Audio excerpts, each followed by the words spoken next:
بسم الله الرحمن الرحيم يا أيها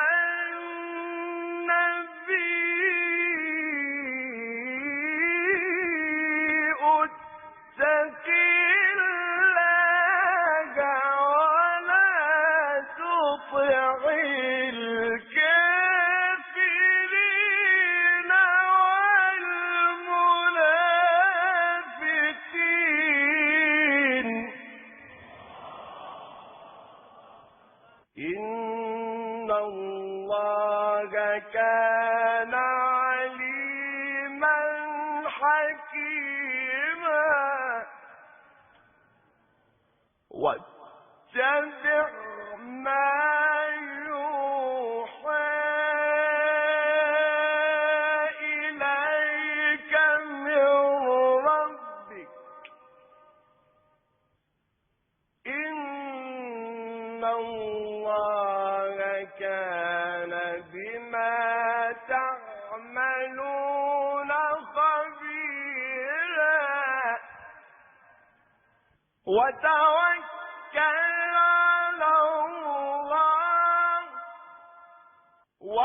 وتوكل على الله وكفى بالله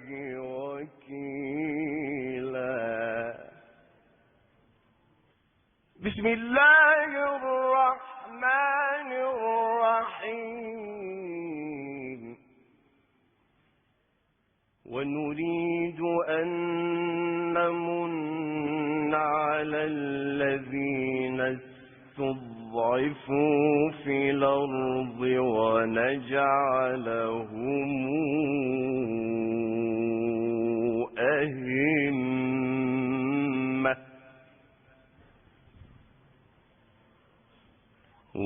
ونجعلهم الوارثين ونريد أن نمن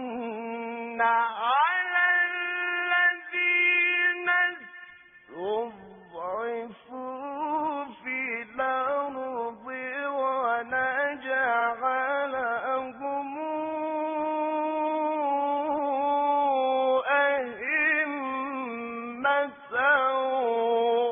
أئمة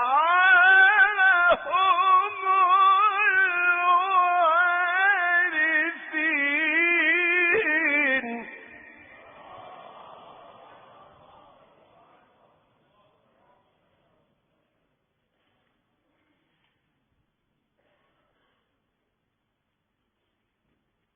ونمكن لهم في الأرض